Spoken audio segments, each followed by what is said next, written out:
अनुचित कर्म करता है। मैं तो मात्र माध्यम हूँ, महादेव की आज्ञा अनुसार उनकी इच्छा को पूर्ण करने का निमित्त मात्र। यदि कोई प्रभु महादेव का ही अपमान करेगा, उनके अस्तित्व को नकारने का दुस्साहस करेगा, तो उसका फल तो उसे अवश्य भोगना पड़ेगा।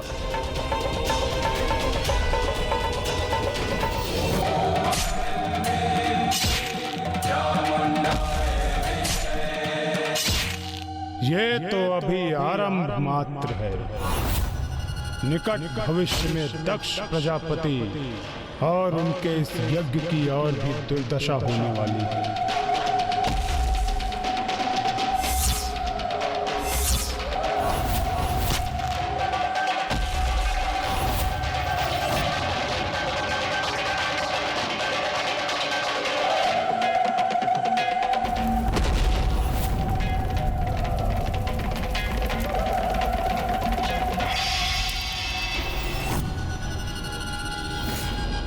आप इतने निष्ठुर, इतने कठोर कैसे हो सकते हैं? ऋषिवर, मैंने आपसे पूर्व में ही कहा कि आप मुझे दोष मत दीजिए। मैं तो महादेव की इच्छा का निमित्त मात्र हूँ। इसलिए दक्ष के दुर्भाग्य पर शोक मनाने के स्थान पर आप स्वयं सावधान हो जाइए। मुझे सावधान होने की भला क्या आवश्यकता है?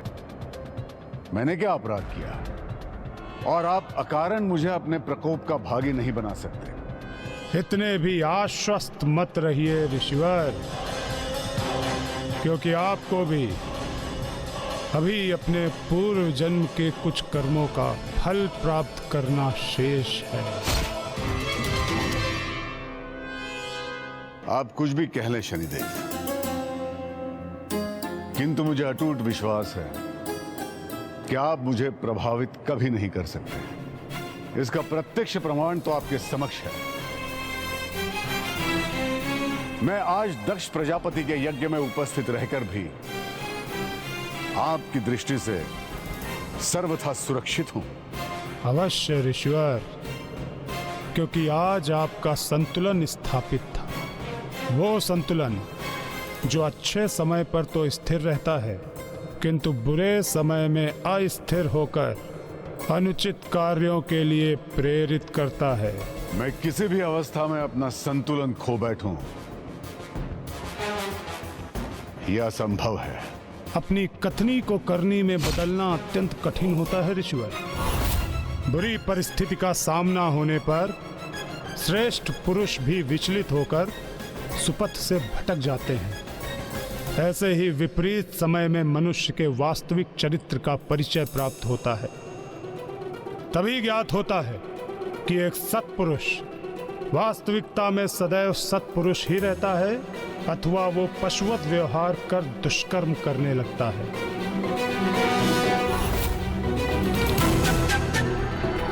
जब किसी पर मेरी दृष्टि पड़ती है ऋषिवर, तो वो अपनी भूल सुधारने के स्थान पर और अधिक अनुचित कर्म करने लगता है, और उसके अपराधों की अति होने पर उसका भयानक अंत निश्चित है। और जब आप पर मेरी दृष्टि का प्रभाव होगा, तब आपका भी यही परिणाम होगा ऋषिवर।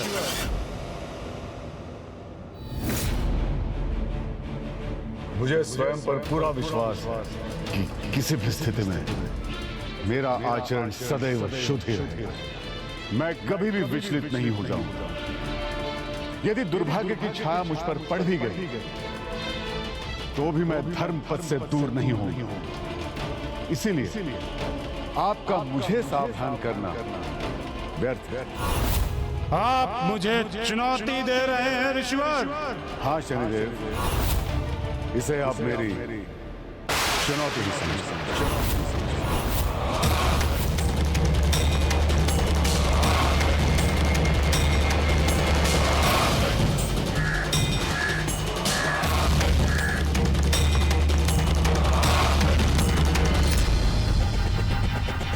ऋषिवर, ऋषिवर, ऋषिवर।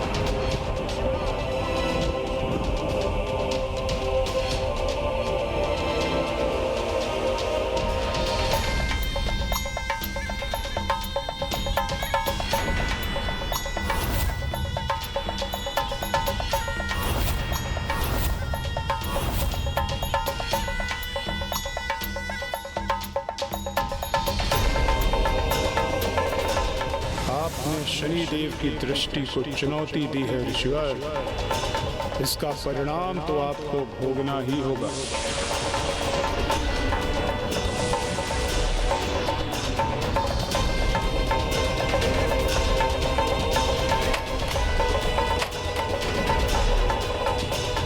ये क्या? आश्रम का द्वार खंडित हो गया? ऋषिवर, ये मात्र प्रथम संकेत है मेरी दृष्टि के प्रभाव का। यदि ये शनिदेव की दृष्टि के प्रकोप का आरंभ है तो मुझे तनिक भी विचलित हुए बिना अपने संपूर्ण आत्मबल से उसका सामना करना चाहिए।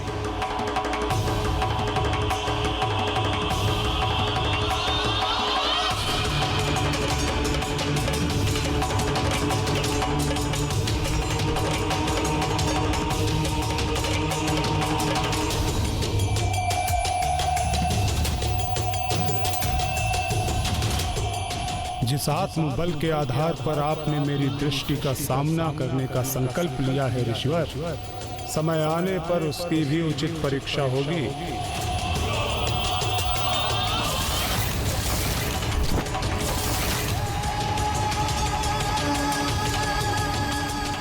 आश्चर्य!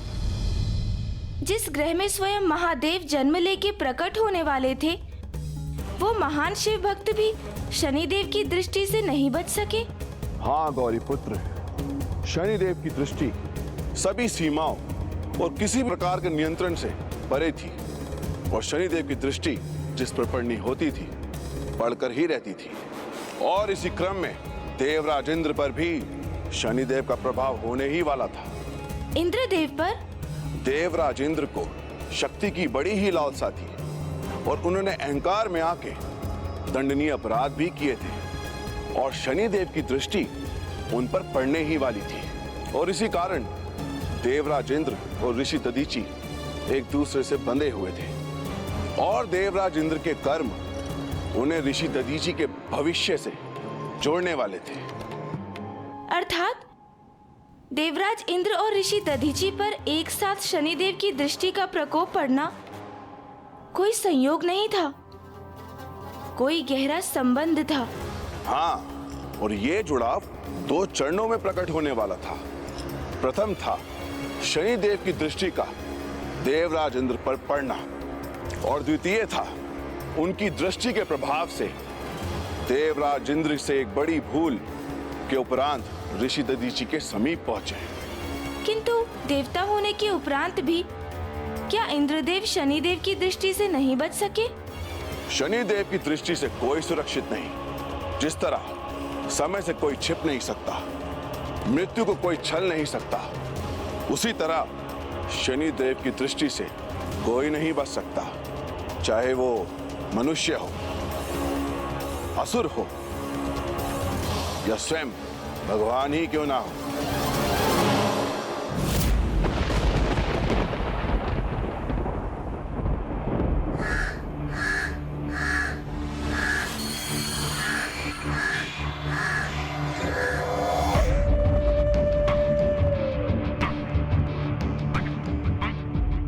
कौन है ये, अथवा क्या है जिसके अशुभ आगमन का आभास मुझे इतना विचलित कर रहा है?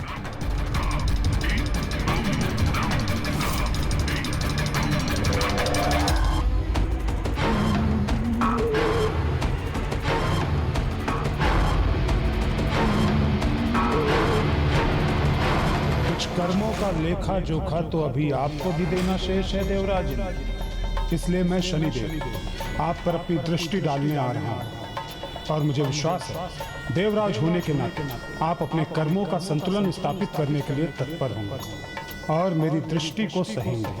सावधान देवराज इंद्र, स्वर्ग के निकट पहुंच चुका हूं मैं और मेरी दृष्टि के लक्ष्य आप हैं। नहीं शनिदेव नहीं, मैं देवराज इंद्र आपको ऐसा करने की अनुमति कदापि नहीं दूंगा, कदापि नहीं। जब तक आप अपनी धीमी गति से मुझ तक पहुंचेंगे, मैं उसके पूर्व ही अपने स्वर्गलोक के अद्भुत भवन के सर्वाधिक और सुरक्षित स्थान पर पहुंचकर छिप जाऊंगा। फिर मैं देखता हूं आपकी अनिष्टकारी दृष्टि मुझ तक कैसे पहुंचती है।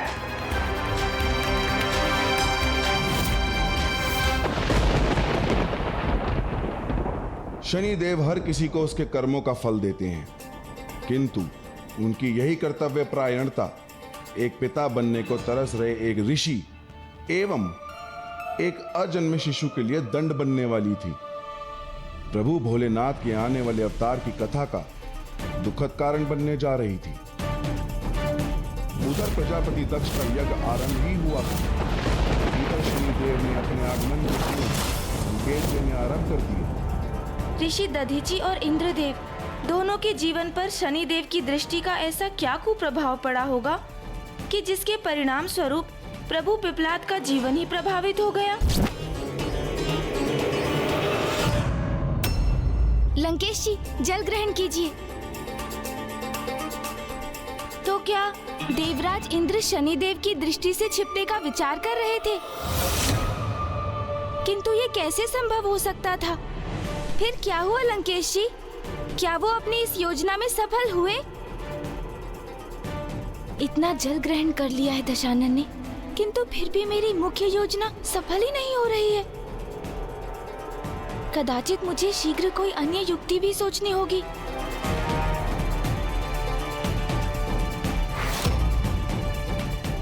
यहाँ मरुभूमि में वायु का प्रवाह धूल को गतिमान कर रहा है।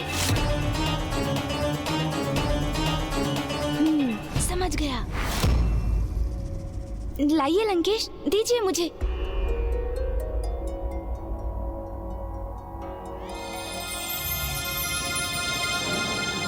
आपने अभी क्या प्रश्न किया था गौरीपुत्र?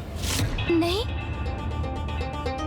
इंद्रदेव, क्या वो? देवराज इंद्र दृढ़ निश्चय ले चुके थे कि वो शनिदेव को छलकर ही रहेंगे, और उधर शनिदेव देवराज इंद्र पर अपनी दृष्टि डालने के लिए अपने निर्णय पर अड़िग थे।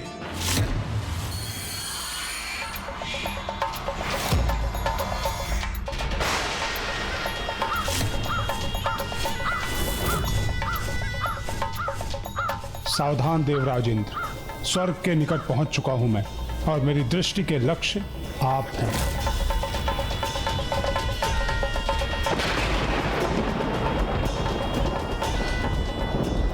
मुझे शीघ्रता करनी होगी, शनिदेव यहां पहुंचने ही वाले हैं।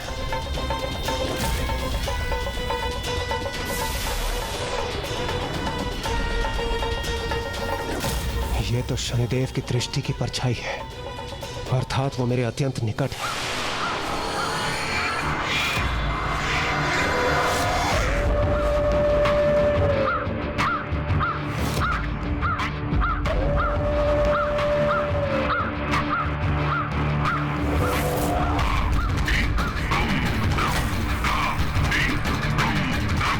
काक, अर्थात शनिदेव के वाहन का स्वार, कहीं वो यहां पहुंच तो नहीं गए। मुझे शीघ्रता करनी होगी, मुझे अपनी दिशा परिवर्तित करनी होगी जिससे मैं उन्हें भ्रमित कर सकूं।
शनिदेव, शनिदेव, आपकी इस दृष्टि को अब यहीं रुकना होगा, क्योंकि अब मैं जहां प्रवेश करने वाला हूं वहां स्वयं मेरी प्रतिछाया को भी प्रवेश करने की अनुमति नहीं है। तो आपकी इस दृष्टि की परछाई वहां तो प्रवेश कर ही नहीं सकती।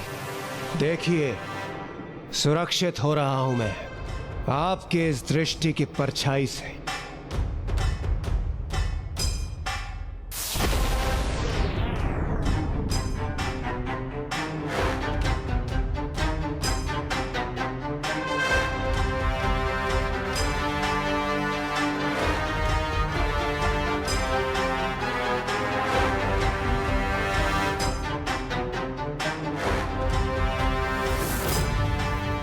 अब मैं अपने इस गुप्त कक्ष में सर्वथा सुरक्षित हूं।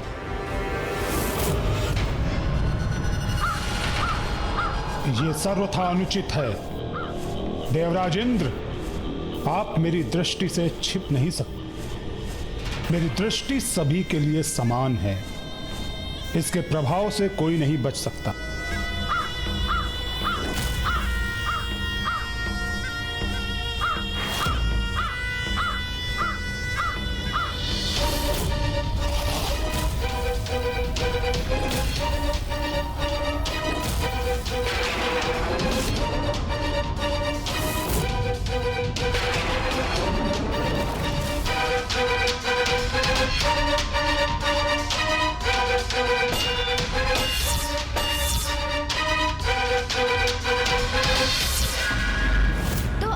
देवराज इंद्र स्वयं को शनिदेव से सुरक्षित करने में सफल हो ही गए। नहीं शिवनंदन, जैसा कि मैंने पूर्व में कहा था कि शनिदेव की दृष्टि से कोई सुरक्षित नहीं, क्योंकि जिस पर उनकी दृष्टि पड़नी होती है, चाहे वो किसी भी सुरक्षित स्थान पर स्थित हो जाए, वह स्वयं अपने पांव पर चलकर शनिदेव के समक्ष पहुंच ही जाता है।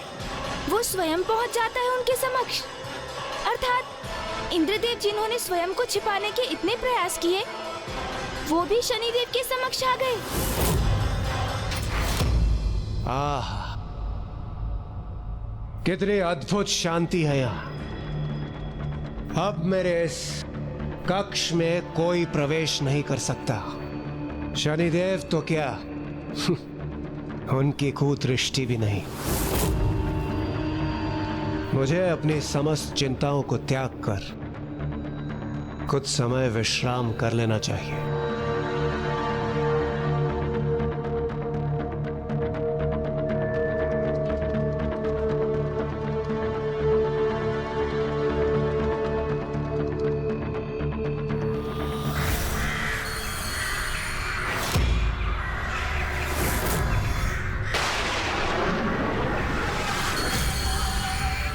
देवराज इंद्र, शीघ्र आपको मेरे समकक्ष आना ही होगा। आप कहीं भी क्यों न छुपे हों, आपका भाग्य मेरी दृष्टि के समकक्ष आपको ले ही आएगा।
शनिदेव के काग यहाँ प्रवेश तो नहीं कर गए।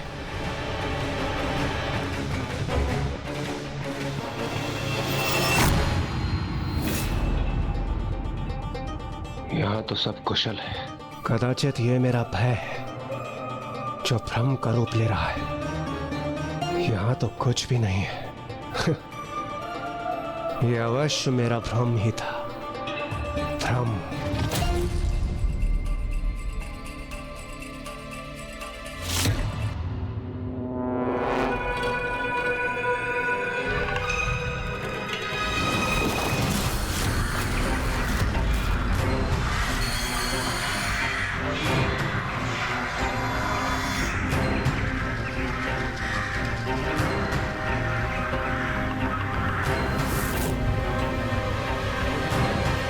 ये बार बार इस कर्कश काक स्वर का स्मरण क्यों हो रहा है मुझे?